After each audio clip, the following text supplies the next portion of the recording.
کسی شاعر نے کہا ہے کہ انہی بچوں سے قصر زندگی تعمیر ہوتے ہیں، یہی بچے ہمارے خواب کی تعبیر ہوتے ہیں۔ جامعہ حسان ابن ثابت کا یہ سالانہ پروگرام ہے، اور مکاتب دینیہ کا جو پروگرام ہوتا ہے وہ در حقیقت بچوں کا پروگرام ہوتا ہے۔ ہمارے بچے سال بھر میں مکتب میں رہ کر کے انہوں نے کیا سیکھا ہے اس کے مظاہرے کے لیے یہ پروگرام کیا جاتا ہے۔ یہی وجہ ہے کہ ہمارا یہ پروگرام مکتب کا گھنٹوں چلتا ہے۔ ہر ماں باپ کی خواہش ہوتی ہے کہ میرا بچہ مکتب میں رہ کر کے جو کچھ پڑھا ہے، جو کچھ سیکھا ہے، اس کا مظاہرہ ہو، اور بچوں سے زیادہ ان کے ماں باپ کو خوشی ہوتی ہے۔ ظاہر بات ہے کہ ماں باپ کیسے بھی ہوں، دیندار ہوں نہ ہوں، لیکن وہ یہ ضرور چاہتے ہیں کہ ان کے بچے نیک رہیں۔ وہ یہ ضرور چاہتے ہیں کہ ان کے بچے سماج میں اچھا مقام پانے والے شخص بنیں۔ گنہگار شخص بھی چاہتا ہے کہ اس کا بچہ جنید بغدادی اور بایزید بستامی جیسا صاحب نسبت بنے۔ ماں باپ کے علاوہ دنیا کا کوئی شخص ایسا نہیں ہوتا کہ وہ کسی کے بچے کے لیے ایسے مقام و مرتبے کی خواہش کرے۔ ایک ماں ہوتی ہے، ایک باپ ہوتا ہے، ان کی چاہت اور منشا یہ ہوتی ہے کہ ہمارے بچے ہم سے زیادہ آگے چلے جائیں، ہم سے زیادہ ترقی کریں، سماج میں ہم سے زیادہ ان کو عزت ملے۔ ہر ماں باپ کی یہ خواہش ہوتی ہے۔ تو مکاتب قرآنیہ کا یہ پروگرام در حقیقت بچوں کا پروگرام ہوتا ہے، اور ہم لوگوں کو وقت لے کر کے آنا چاہیے، بچوں کو سننا چاہیے اور ان کی حوصلہ افزائی کرنا چاہیے۔ بچپن ہی وہ زمانہ ہوتا ہے کہ جس وقت ان بچوں کو جو انعام ہم بڑوں کے لیے معمولی ہوتا ہے، لیکن ان چھوٹے چھوٹے بچوں کے لیے یہ چھوٹا سا انعام بھی ان کی زندگی کے لیے سنگ میل بنتا ہے، اور بے پناہ انہیں خوشی ہوتی ہے۔ اس لیے ان جیسے پروگراموں میں ہم جب آئیں تو کچھ پیسے جیب میں رکھ کر کے آئیں، اور ان بچوں کی حوصلہ افزائی کریں۔ ادارے کے ذمہ داروں کو اپنی ایک اچھی رقم دے کر کے پروگرام میں حصہ لینے والے تمام بچوں کو انعام ملے، ایسی کوشش ہمیں کرنی چاہیے۔ کریں گے؟ بات ہے بظاہر معمولی اور چھوٹی، لیکن اس کا نتیجہ بہت زبردست ہوتا ہے۔ بچپن میں، تعلیمی دور میں جن بچوں کی حوصلہ افزائی کی جاتی ہے وہ آگے چل کر کے بڑا مقام حاصل کرتے ہیں، اور جن بچوں کی حوصلہ افزائی نہیں ہوتی ان کے حوصلے ٹوٹ جاتے، اور وہ سماج میں یا تعلیمی میدان میں آگے نہیں جا پاتے۔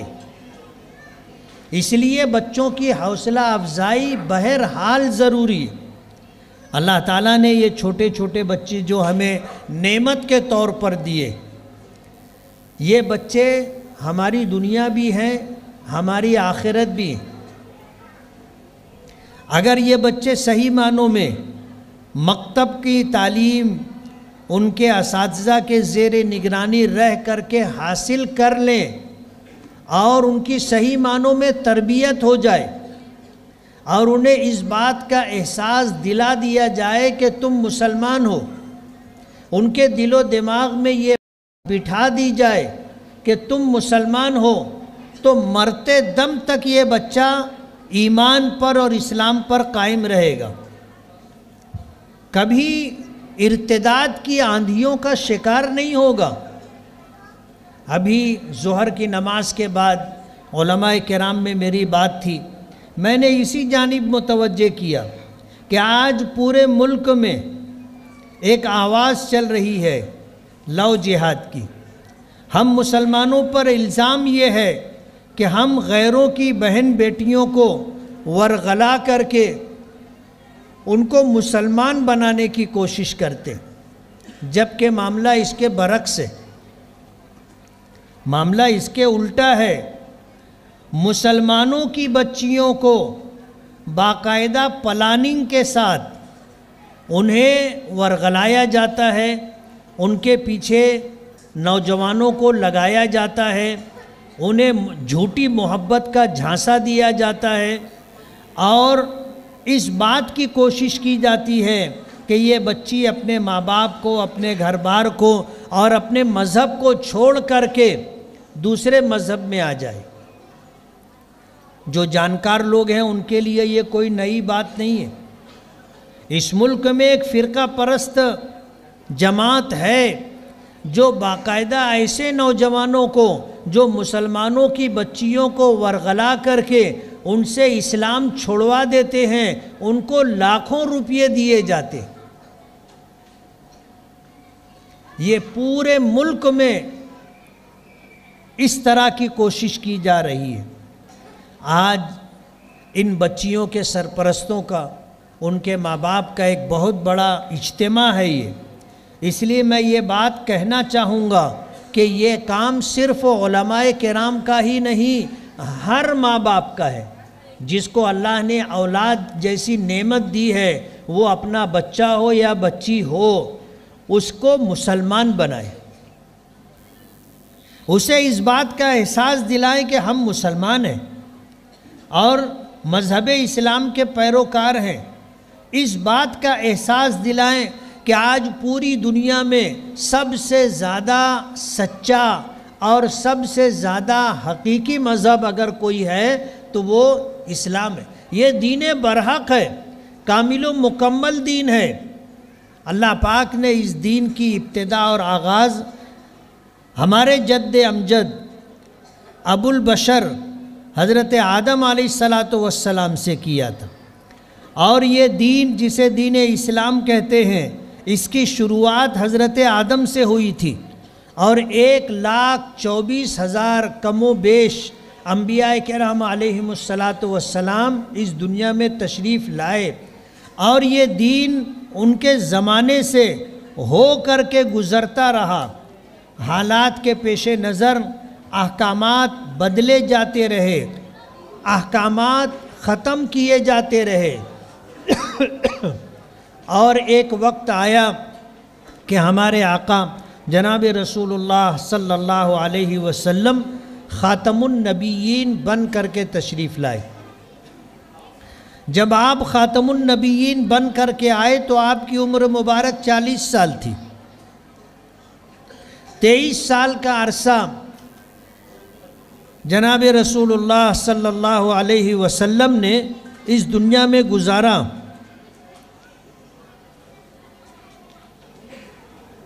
احکامات آتے رہے۔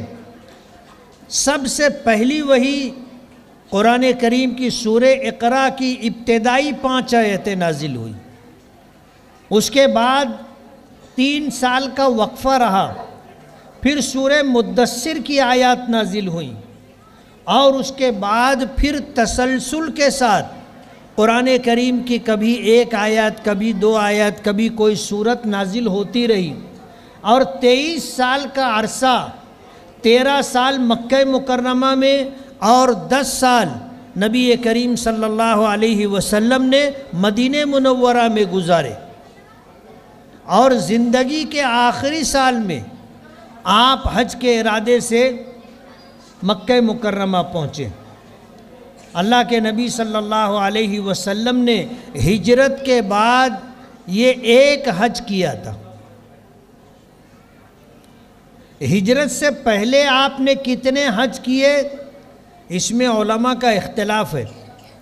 ظاہر بات ہے حج کی فرضیت بعد میں آئی، لیکن حج پہلے سے ہوتا رہا، اور علماء نے لکھا ہے کہ ہر نبی اپنی زندگی دعوت و تبلیغ کی محنت میں گزار کر آخری مرحلے میں اللہ کے گھر بیت اللہ پر حاضری لگایا کرتا تھا۔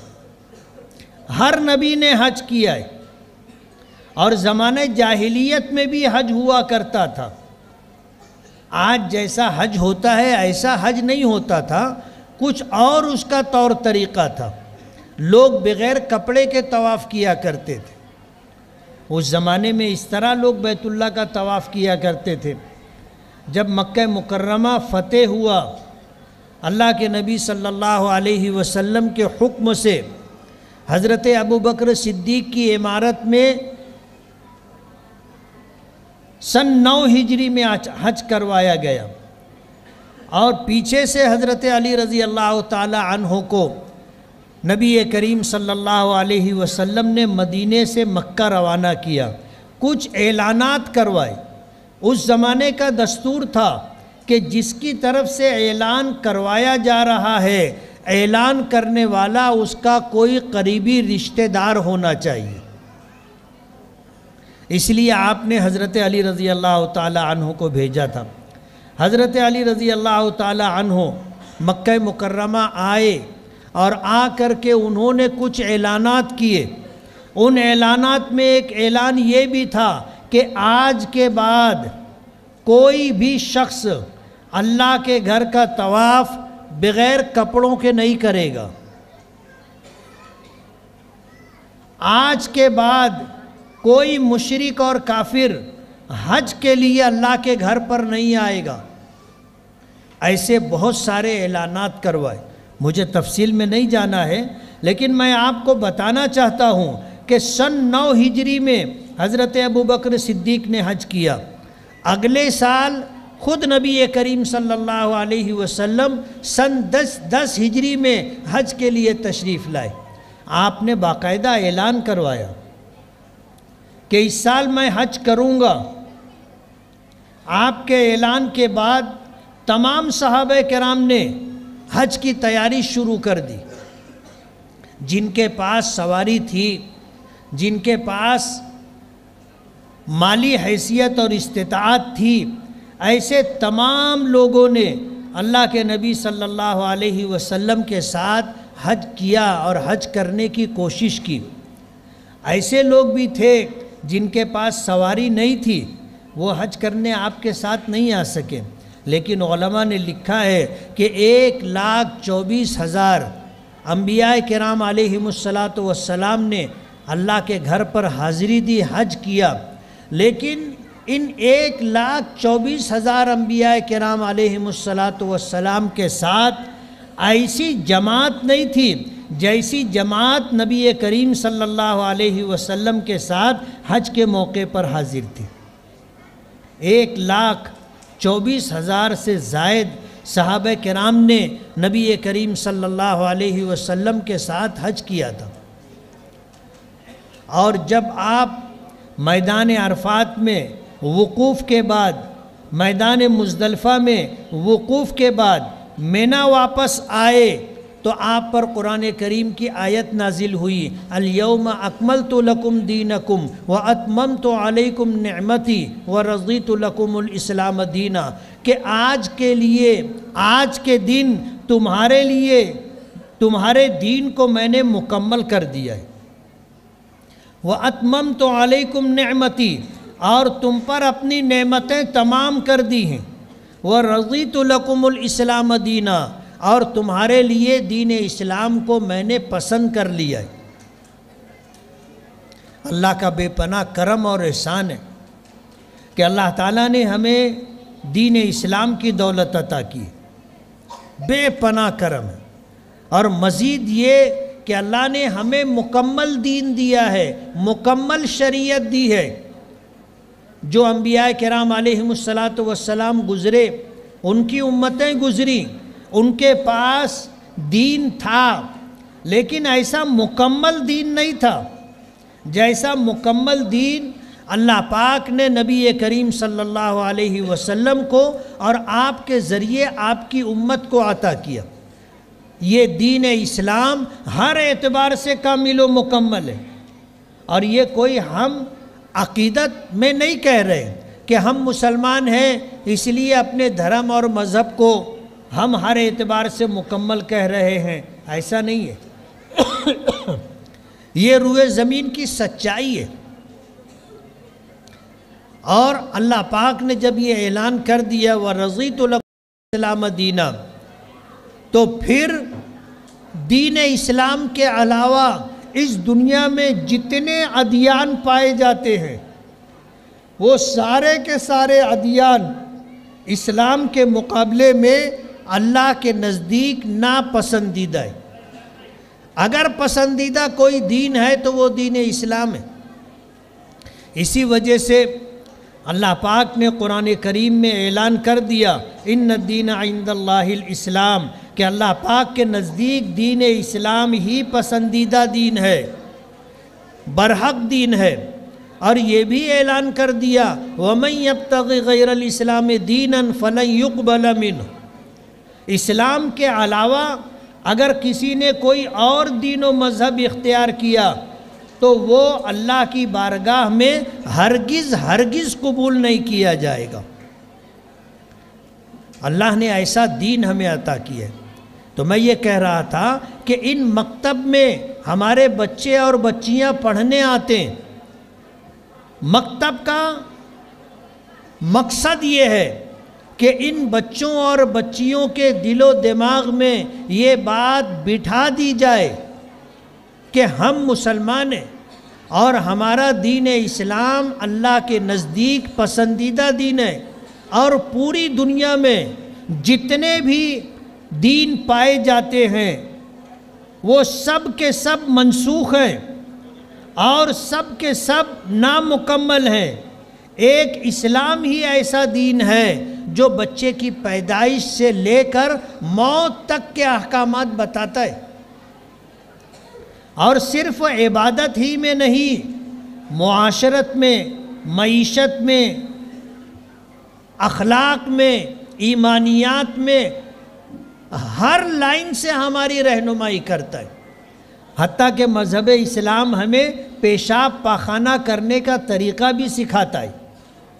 دنیا کے کسی مذہب میں یہ بات نہیں ملے گی، لیکن اسلام میں یہ بات ملتی ہے۔ نبی کریم صلی اللہ علیہ وسلم نے اپنی امت کے ایک ایک فرد کو کس طرح زندگی گزارنی چاہیے اپنے عمل کے ذریعے سے سکھلا کر کے گئے۔ حضرت ابو ایوب انصاری رضی اللہ تعالی عنہ قسطنطنیہ پہنچے اور وہیں پر ان کا مزار بھی ہے۔ انتقال ہوا قسطنطنیہ کی فصیل کے نیچے، فصیل کے باہر ان کا مزار ہے۔ کسی اور مقام پر گئے تھے اور قضائے حاجت کی ضرورت تھی، استنجا کرنا تھا، کسی سے پوچھا تو انہیں بتایا گیا کہ یہ فلاں جگہ، جیسے کوئی اجنبی کوئی مہمان ہمارے یہاں آ جاتا ہے، اسے واش روم جانا ہو وہ پوچھتا ہے تو ہم اس کو بتاتے ہیں کہ یہ واش روم ہے۔ ابو ایوب انصاری رضی اللہ تعالی عنہ نے بھی پوچھا، انہیں بتایا گیا۔ جب وہاں گئے دروازہ کھول کر کے دیکھا تو بیٹھک قبلہ رخ تھی۔ آدمی پیشاب پاخانے کے لیے بیٹھے تو اس کا رخ قبلے کی طرف ہوگا، تو وہ واپس آ گئے۔ تو لوگوں نے پوچھا کہ آپ تو استنجے کے لیے واش روم پوچھ رہے تھے اور جب آپ کو بتایا گیا تو آپ واپس آ گئے۔ تو ابو ایوب انصاری رضی اللہ تعالی عنہ نے کہا، ہمیں ہمارے نبی نے اس بات کی تاکید کی ہے، ہمیں اس بات کی تعلیم دی ہے کہ پیشاب پاخانہ کرنے کے لیے آدمی بیٹھے تو اس کا چہرہ بھی قبلے کی طرف نہیں ہونی چاہیے اور اس کی پشت یعنی پیٹھ بھی قبلے کی طرف نہیں ہونی چاہیے۔ ہمیں یہاں تک کی تعلیم دی گئی، ہمیں کھانے کا طریقہ بتایا گیا، پانی پینے کا طریقہ بتایا گیا، ہمیں چلنے کا طریقہ بتایا گیا، ہمیں مجلس میں بیٹھنے کا طریقہ بتایا گیا، ہمیں سونے کا طریقہ بتایا گیا، ہمیں اٹھنے کا طریقہ بتایا گیا۔ گھر میں داخل ہوں تو کیسے داخل ہوں، گھر سے نکلے تو کیسے نکلے، گھر میں داخل ہوں تو کیا دعا پڑھ کے داخل ہوں، گھر سے نکلے تو کیا دعا پڑھ کے نکلیں۔ ایسا مکمل دین اللہ پاک نے ہمیں عطا کیا ہے۔ مکتب کے ذریعے ان چھوٹے چھوٹے بچوں کو اس بات کا احساس دلانا چاہیے کہ ہم مسلمان ہیں اور ہمارا دین ہر اعتبار سے کامل و مکمل ہے۔ اگر یہ بات بچپن میں ان کے دل و دماغ میں بٹھا دی گئی تو انشاءاللہ مرتے دم تک یہ اسلام پر قائم رہیں گے، یہ کبھی مرتد نہیں ہوں گے، کبھی اسلام چھوڑ کر دوسرے کسی دین کی طرف نہیں جائیں گے۔ میں نے دوپہر میں جو علماء کرام تھے ان کے درمیان یہ بات رکھی تھی کہ ہم مسلمانوں میں کسی کی بہن بیٹی اگر مرتد ہو گئی اور کسی غیر مسلم کے ساتھ جا کر کے اس نے رہنا قبول کر لیا، آپ اس کا ماضی دیکھو، اس کی زندگی دیکھو، تحقیق کرو، وہ کبھی مکتب نہیں گئی ہوگی، مکتب جا کر کے اس نے قرآن کریم نہیں پڑھا ہوگا۔ آپ تحقیق کر کے دیکھ لینا۔ آج ہم پریشان ہیں، ایک بچی اگر مرتد ہو کر کے ماں باپ گھر بار خاندان کو چھوڑ کر کے جاتی ہے تو کس طرح ہماری رسوائی ہوتی ہے اور کس طرح جگ ہنسائی ہوتی ہے۔ اگر ہم یہ چاہتے ہیں کہ اس کا سد باب ہو تو ہمیں مکتب کا نظام مضبوط کرنا چاہیے۔ کسی عالم نے ایک کتاب لکھی ہے، اس کا نام ہی یہی ہے کہ اپنی اولاد کو مسلمان بناؤ، اپنی اولاد کو مسلمان بناؤ، کتاب کا نام ہے۔ آپ وہ کتاب خریدیے، منگوائیے، اور آپ اس کتاب کو دیکھیں گے تو آپ کو اندازہ ہوگا کہ ان چھوٹے چھوٹے بچوں کے درمیان کس طرح ہمیں بات کرنی چاہیے، کیا انہیں سکھانا چاہیے، کیا بتانا چاہیے۔ آپ یقین مانیے یہ بچپن ان کا دماغ سادہ تختی کی طرح ہوتا ہے، ہم اس پر جو لکھ دیں گے، ان کو جو سکھا سمجھا دیں گے، ساری زندگی انہیں یاد رہے گا۔ ایک حدیث ہے، العلم فی الصغر کالنقش فی الحجر، کہ بچپن کا علم ایسا ہوتا ہے جیسے پتھر پر کوئی تحریر کندہ کر دی گئی۔ ظاہر بات ہے پتھر پر اگر کچھ لکھ دیا گیا اس طرح کہ اسے کریدا گیا اور پتھر پر کرید کر کے کچھ لکھ دیا گیا تو صدیاں گزر جاتی ہیں، اس پر لکھا ہوا مٹتا نہیں ہے۔ اسی طرح ان چھوٹے چھوٹے بچوں کے دل و دماغ پر اگر بھلائی اور خیر کی باتیں ہم مکتب کے زمانے میں اگر ان کو سکھا دیے، بتا دیے اور ان کے سادہ دماغ کی تختی پر لکھ دیے تو مرتے دم تک ان کو یہ بات یاد رہے گی۔ اس لیے مکتب کی تعلیم کوئی معمولی خدمت نہیں ہے۔ علماء کرام کے سامنے میں نے یہی بات رکھی کہ آپ بہت بڑا کام کر رہے ہیں، اگرچہ آپ کی اس درجے میں پذیرائی نہیں ہوتی جیسی پذیرائی ہونا چاہیے، اور آپ کی تنخواہ ایسی نہیں ہوتی جیسی آپ کی تنخواہ ہونی چاہیے، لیکن آپ یقین مانیے آپ بہت بڑا کام کر رہے ہیں۔ ابھی یہ بینر پر اوپر حدیث لکھی ہے، خیرکم من تعلم القرآن وعلمہ، نبی کریم صلی اللہ علیہ وسلم نے فرمایا تم میں سب سے بہترین شخص وہ ہے جو قرآن کریم سیکھے اور قرآن کریم سکھلائے۔ ایک زمانہ تھا، ہماری تاریخ رہی ہے کہ ہمارے گھر میں ہماری مائیں اور بہنیں گھر کے بچوں کو قرآن کریم پڑھایا کرتی تھیں، تجوید سے قرآن کریم پڑھایا کرتی تھیں، دین کی بنیادی باتیں، اخلاقی صفات گھر کے بچوں میں آ جائے اس بات کی کوشش کیا کرتی تھی۔ تو پھر شیخ عبد القادر جیلانی جیسے افراد تیار ہوتے تھے، جنید بغدادی، بایزید بستامی جیسے، خواجہ معین الدین چشتی اجمیری جیسے لوگ تیار ہوتے تھے۔ آج ہمارا گھر تعلیم اور تربیت سے خالی ہو گیا ہے۔ ہمارے گھر میں مائیں اپنے بچوں کو اب پڑھاتی نہیں ہیں۔ ہمارے گھر میں مائیں بچوں کو اچھے اخلاق کا عادی نہیں بناتی، بچوں کی تربیت نہیں کرتی، اور یہ کام اب مکتب کے سپرد کر دیا گیا۔ اب اگر ان بچوں اور بچیوں کو مکتب میں بھی تعلیم و تربیت، دین کی بنیادی باتیں، اچھے اخلاق اگر نہیں سکھائے گئے تو ان بچوں کو یہ چیزیں کہاں سے ملیں گی؟ اس لیے مکاتب کا یہ نظام پورے ملک میں پھیلنا چاہیے، اور مسلمانوں کا کوئی بچہ، کوئی بچی ایسی نہیں ہونی چاہیے کہ وہ مکتب میں نہ آئے ہو اور قرآن کریم اور دین کی بنیادی تعلیمات سے آراستہ و پیراستہ نہ کی گئی۔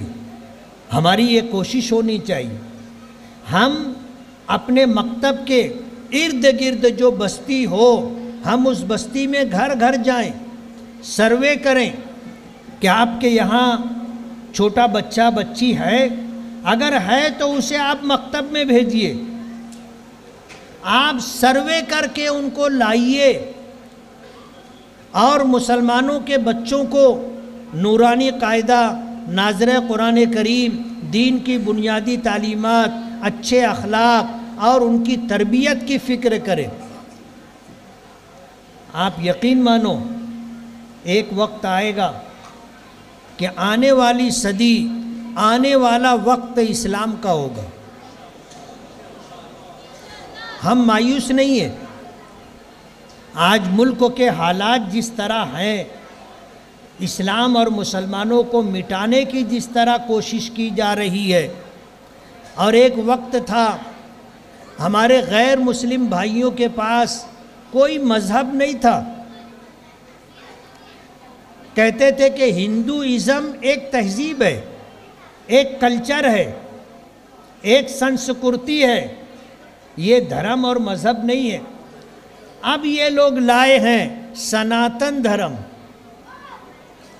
سناتن دھرم۔ اور ایک بات آپ کو اور بتا دوں، آج سے 150 سال پہلے ہمارے غیر مسلم بھائیوں کے پاس ان کی دیوی دیوتاؤں کی کوئی تصویر نہیں تھی۔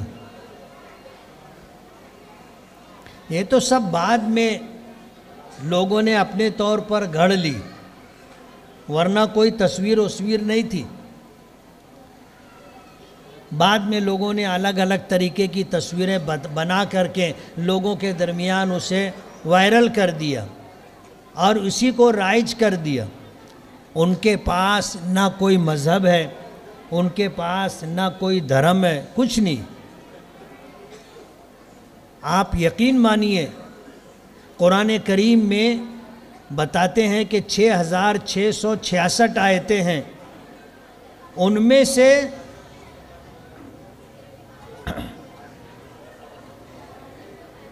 553 آیتیں احکام کی ہیں جو ایمان والوں کے لیے، ہم مسلمانوں کے لیے، اور 6000 سے زائد آیتیں پوری دنیا انسانیت کے لیے، پوری دنیا کے انسانوں کے لیے۔ آج ضرورت اس بات کی ہے کہ ہم قرآن کریم، مذہب اسلام دوسرے لوگوں تک پہنچائیں۔ کل رات کے جلسے میں، مدرسہ جامعہ العلوم بالاپور کے جلسے میں یہ بات آئی لوگوں کے سامنے کہ سامنے والوں کے پاس کچھ بھی نہیں ہے دھرم اور مذہب کے نام پر۔ آپ اگر سنجیدگی کے ساتھ اور سلیقے کے ساتھ ان کے سامنے اگر مذہب اسلام کی بات رکھی جائے گی تو ان کا دل بھی اسے قبول کرے گا۔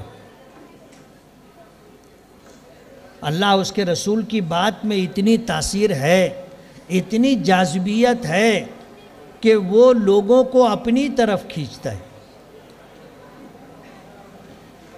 ایک اذان کا عمل، ایک نماز کا عمل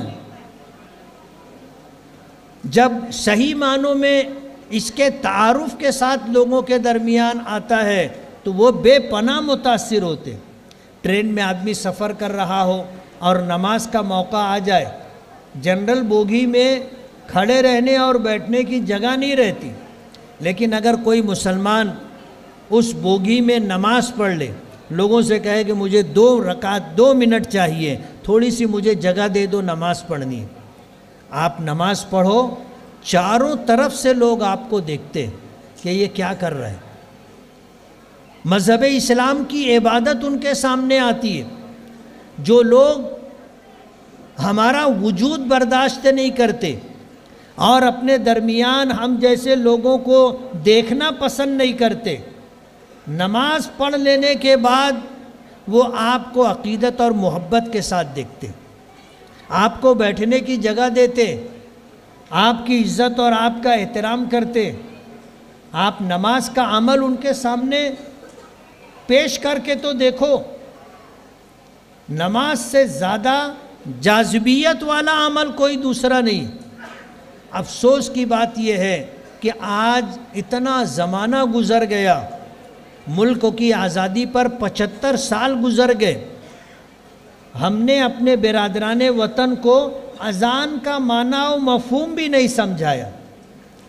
آج ان کی ایک بہت بڑی اکثریت ہم سے پوچھتی ہے کہ تم جب نماز کے لیے بانگ دیتے ہو تو اس میں اکبر بادشاہ کا نام کیوں گھڑی بار بار لیتے ہو؟ ہم کہتے ہیں اللہ اکبر اللہ اکبر، تو وہ ایسا سمجھتے ہیں ہم مغل حکمرانوں میں سے اکبر بادشاہ کا نام لے رہے۔ ہم نے آج تک اس ملک میں بسنے والے اپنے برادران وطن کو اذان کا معنی و مفہوم بھی نہیں بتا سکے۔ یہ ہماری کوتاہی ہے۔ ہم میں اس بات کا احساس آنا چاہیے کہ ہم اپنے لوگوں کی اصلاح کے ساتھ ساتھ برادران وطن کے درمیان اسلام کی صحیح تعبیر پیش کر سکیں، ان کو بتا سکیں کہ ایمان کیا ہے، اسلام کیا ہے۔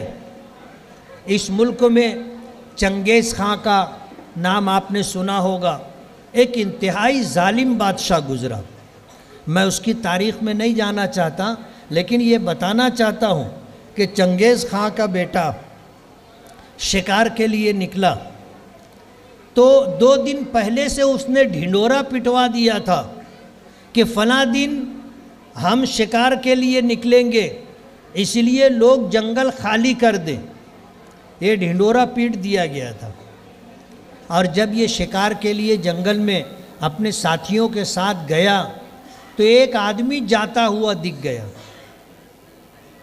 ایک آدمی جاتا ہوا دکھ گیا۔ اور پھر بادشاہ تو بادشاہ ہوتا ہے، شہزادہ تو 2 قدم آگے ہوتا ہے نا۔ کہتے ہیں نا چائے سے زیادہ کیتلی گرم رہتی، چائے سے زیادہ کیتلی گرم رہتی ہے۔ تو بادشاہ ہوتا ہے، اور شہزادے کا دماغ تو بادشاہ سے بھی اونچا ہوتا ہے۔ اسے بہت خراب لگا، بہت گراں گزری یہ بات کہ ایک آدمی، ہم نے اعلان کروایا تھا کہ جنگل خالی کر دو، یہ کون آدمی ہے جو جنگل میں سے جا رہا ہے؟ حکم دیا اس کو گرفتار کر کے لایا جائے۔ تو اس مسافر کو پکڑ کر کے لایا گیا۔ جب وہ شخص آیا تو شہزادے نے کہا تمہیں معلوم نہیں ہے کہ ہم شکار پر آنے والے تھے؟ ہم نے تو اعلان کروایا تھا کہ جنگل خالی کر دو، تم جنگل میں کیسے دکھائی دیے؟ تو اس شخص نے کہا کہ میں ایک مسافر آدمی ہوں، بہت دور سے آیا ہوں، آپ کا اعلان میں نے سنا نہیں تھا، میں سفر کر رہا ہوں تو میں اپنے راستے جا رہا تھا، مجھے پتہ نہیں تھا کہ آپ شکار کے لیے آنے والے ہو۔ جواب بہت معقول تھا، لیکن کہتے ہیں نا کہ جب ظالم کی نیت خراب ہو جاتی ہے تو پھر وہ سزا دینے کے لیے کچھ نہ کچھ ہیلا بہانہ ڈھونڈتا ہے۔ تو اس نے کہا کہ ٹھیک ہے، ایک بات بتا۔ تو مسافر نے کہا کہ پوچھئے۔ تو شہزادے کے ساتھ شکاری کتا بھی تھا۔ تو شہزادے نے اس مسافر سے پوچھا کہ چل یہ بتا کہ تو اچھا ہے یا یہ میرا کتا اچھا ہے۔ اب وہ مسافر پریشان ہو گیا کہ اگر میں یہ کہوں کہ میں اچھا ہوں اور یہ کتا اچھا نہیں ہے تو ظاہر بات ہے یہ شہزادے کا کتا ہے، شکاری کتا ہے، بادشاہ کو ایک بہانہ ہاتھ آ جائے گا مجھے سزا دینے کا۔ اور اگر میں یہ کہہ دوں کہ یہ کتا اچھا ہے تو شہزادہ کہے گا کہ تو بھی انسان میں بھی انسان، تو کیا مجھ سے بھی اچھا ہے یہ کتا؟ اب وہ آدمی شش و پنج میں پڑ گیا کہ میں کیا جواب دوں۔ کہتے ہیں نا کہ ان قلوب عباد اللہ بین اصبعی الرحمن یقلبها کیف یشاء، کہ بندوں کے دل اللہ کی دو انگلیوں کے درمیان ہوتے، اللہ پاک جس طرف چاہیں اس طرف پھیر دیتے۔ اللہ نے ہدایت دینے کا فیصلہ کیا تھا۔ تو اس مسافر نے کہا کہ شہزادے صاحب اگر میرا انتقال اگر ایمان پر ہو گیا تو میں اس کتے سے اچھا ہوں، اور اگر میرا انتقال ایمان پر نہیں ہوا تو یہ کتا مجھ سے اچھا ہے۔ اب ہلاکو خان سوچ میں پڑ گیا کہ اس نے جواب کیا دیا۔ تو اس نے پوچھا کہ تم کہتے ہو کہ اگر تمہارا انتقال ایمان پر ہو گیا تو تم کتے سے اچھے ہو، تو یہ ایمان کیا ہے؟ یہ ایمان کیا ہے؟ تو اس مسافر نے ایمان کیا ہے شہزادے کو بتایا۔ اب جب شہزادے کو ایمان بتایا گیا تو اللہ نے ہدایت کا فیصلہ کیا تھا۔ اس مسافر کی بات شہزادے کے دل میں آ گئی۔ تو اس نے اس مسافر سے کہا کہ دیکھ میں ولی عہد ہوں، میرا باپ بادشاہ ہے، میں ولی عہد ہوں، لیکن ایک وقت آئے گا کہ میں بادشاہ بنوں گا۔ جس وقت میں تخت پر بیٹھوں گا اور میری بادشاہت کا اعلان ہوگا، پھر تم آنا مجھے ایمان کی بات بتانا، میں ایمان لے آؤں گا۔ آج میں ولی عہد ہوں، آج ایمان نہیں لاؤں گا۔ ایک وقت آیا کہ یہ ولی عہد تخت نشین ہوا، اس کی بادشاہت کا اعلان ہوا، لیکن اس سے پہلے اس مسافر کا جب زندگی کا وقت پورا ہونے لگا تو اس نے اپنے بیٹے کو وصیت کی کہ دیکھ چنگیز خان کے بیٹے یا پوتے جو تھے اس سے میری یہ بات چیت ہوئی ہے، ابھی وہ ولی عہد ہے، بادشاہ نہیں بنا ہے، میرا انتقال ہو رہا ہے، میں وصیت کرتا ہوں کہ جس وقت وہ بادشاہ بنے گا، تخت پر بیٹھے گا، تو تم جا کر کے اسے میری یہ بات یاد دلانا اور اسے بتانا کہ ایمان کس کو کہتے۔ اس کے بعد اس مسافر کا انتقال ہو گیا۔ جب یہ تخت نشین ہوا، بادشاہت کا اعلان ہوا، تو اس مسافر کا بیٹا آیا اور کوشش کرتا رہا کہ اسے دربار تک رسائی ہو جائے اور وہ اپنے والد مرحوم کا پیغام وصیت کے مطابق بادشاہ تک پہنچائے، لیکن دربار میں اسے جانے نہیں دیا جا رہا تھا۔ ظاہر بات ہے اتنے بڑے بادشاہ کا دربار ایک اجنبی کو کیسے جانے کی اجازت دی جاتی؟ کوئی اس کی بات سننے والا نہیں تھا۔ وہ پریشان رہا، کوشش کرتا رہا۔ کتابوں میں آتا ہے کہ پھر اللہ نے اس کے دل میں یہ بات ڈالی، رات کے اخیر وقت میں جب بالکل سناٹا ہوتا ہے اور دنیا خواب خرگوش میں ہوتی ہے، اس وقت یہ محل کے قریب جا کر کے اس نے اذان دی. جب اس نے اذان دی تو بادشاہ کی آنکھ کھل گئی اور اسے یہ بات بہت گراں گزری کہ یہ کون آ کر کے چلا رہا ہے جس نے ہماری نیند خراب کر دی. اس نے حکم دیا کہ گرفتار کر کے لایا جائے اور جب دربار لگے گا تو دربار میں پیش کیا جائے. اسی وقت فوجی گئے، اس آدمی کو پکڑ کر کے لا کر کے قید کر دیا، اور جب دن نکلا اور دربار سجا تو اسے لا کر کے پیش کیا گیا. تو اس نے بادشاہ نے پوچھا کہ تم نے ہماری نیند خراب کی اور رات میں آ کر ہمارے محل کے قریب تم شور مچا رہے تھے، تم کون ہو؟ تو اسے موقع مل گیا. اس نے اپنے باپ کی وصیت کے مطابق بادشاہ کو پوری بات یاد دلائی کہ میرے والد نے مجھے یہ وصیت کی تھی اور مجھے اس بات کی تاکید کی تھی کہ آپ ایک مرتبہ جنگل میں شکار کے لیے گئے تھے اور اعلان ہو گیا تھا کہ جنگل خالی کر دیا جائے، لیکن میرے والد اس جنگل سے سفر کرتے ہوئے گزر رہے تھے. انہیں پکڑ کر آپ کے پاس لایا گیا اور پھر آپ کے ذریعے یہ ساری بات ہوئی تھی، اور آپ نے کہا تھا کہ آج میں ولی عہد ہوں، جب بادشاہ بنوں گا، تخت پر بیٹھوں گا تو تم آ کر کے مجھے ایمان سمجھانا، ایمان بتانا. لیکن ان کا انتقال ہو گیا.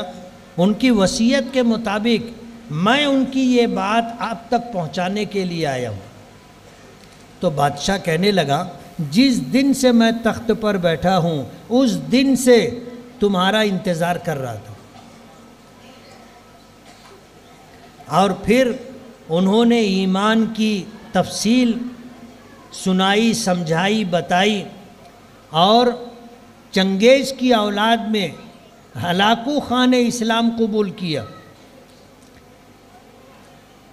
اور تاریخ میں آتا ہے کہ پھر اس نے مسلمانوں کے لیے جو کام کیا وہ تاریخ کا ایک حصہ ہے. علامہ اقبال نے اس پوری تاریخ کو ایک شعر میں جمع کیا ہے. علامہ اقبال کا شعر ہے عیاں فتنہ تاتار کے افسانے سے، پاسباں مل گئے کعبے کو صنم خانے سے. یہ پوری تاریخ ایک شعر میں علامہ اقبال نے بیان کی ہے. میں آپ کو یہ بتانا چاہتا ہوں آج ہندوستان میں جو لوگ اسلام سے محروم ہیں وہ اسلام کے انتظار میں ہیں. آج وہ دین حق کے متلاشی ہیں. اگر سلیقے کے ساتھ، سنجیدگی کے ساتھ اگر دنیا والوں کے سامنے اسلام اور ایمان کا تعارف کرایا جائے وہ حلقہ بگوش اسلام ہو جائیں گے، اور آنے والی صدی اور آنے والا وقت اسلام کا وقت ہوگا انشاءاللہ. آج کے حالات سے ہم مایوس نہیں ہیں. یہ قانون فطرت ہے کہ ہر چیز کی ایک حد ہوتی ہے. جب وہ چیز اس حد تک پہنچ جائے تو پھر اس کے بعد اس کا زوال شروع ہوتا ہے. آج ہندوستان میں جو کچھ ہو رہا ہے اسلام اور مسلمانوں کے تئیں، اس کی بھی ایک حد ہے. ایک وقت آئے گا کہ یہ نفرت اور یہ ظلم و بربریت اور یہ موب لنچنگ اور اسلامی احکامات کو مٹانے کی کوشش اپنی حد تک پہنچے گی، اور پھر اس کے بعد اس کا زوال شروع ہوگا. اور نبی کریم صلی اللہ علیہ وسلم کی وہ پیشن گوئی پوری ہوگی جو آپ نے دی ہے اور حدیث کی کتابوں میں موجود ہے کہ روئے زمین پر کوئی کچا پکا گھر باقی نہیں رہے گا مگر اسلام اس گھر میں داخل ہو کر کے رہے گا. ظاہر بات ہے حضور کی پیشن گوئی ہے وَمَنْ أَصْدَقُ مِنَ الرَّسُولِ وَمَنْ أَصْدَقُ مِنَ اللَّهِ قِيلًا. اللہ کی بات سے زیادہ سچی بات کس کی ہو سکتی ہے، اور رسول کی بات سے زیادہ سچی بات کس کی ہو سکتی ہے. یہ پیشن گوئی پوری ہوگی. ہم نہیں تو ہماری اولاد دیکھے گی انشاءاللہ. ہمیں مایوسی نہیں ہے. ہم صحیح معنوں میں اگر مسلمان بن گئے اور اسلامی احکامات کے مطابق زندگی گزارنے لگ گئے تو دنیا خود بخود حلقہ بگوش اسلام ہوگی. لیکن دکھ کی بات یہ ہے کہ ہم ہی صحیح معنوں میں مسلمان نہیں. آج ہم میں 2 سے 2.5% لوگ 5 وقت کی نماز پڑھتے ہیں. 97-98% لوگ نماز نہیں پڑھتے. نماز جیسا عمل اگر مسلمانوں میں نہیں ہے تو دوسرے احکامات کہاں سے آئیں گے؟ آج رونا اسی بات کا ہے کہ ہم صحیح معنوں میں مسلمان نہیں. اس لیے آپ کے درمیان میں یہ بات کہہ رہا ہوں کہ یہ چھوٹے چھوٹے بچے جو ہمارے پاس مکتب میں آتے ہیں، آپ ان کو اس بات کا احساس دلاؤ کہ ہم مسلمان ہیں. ہمارا دین دھرم مذہب اسلام ہے اور روئے زمین پر سب سے زیادہ سچا، سب سے برحق اور سب سے زیادہ کامل و مکمل دین ہمارا مذہب اسلام، ہمارا دین اسلام، جو ہمیں کھانے کا، پینے کا، سونے کا، پیشاب پاخانہ کرنے کا، اٹھنے بیٹھنے کا، چلنے کا، بات کرنے کا، سب چیز ہمیں اسلام سکھاتا ہے.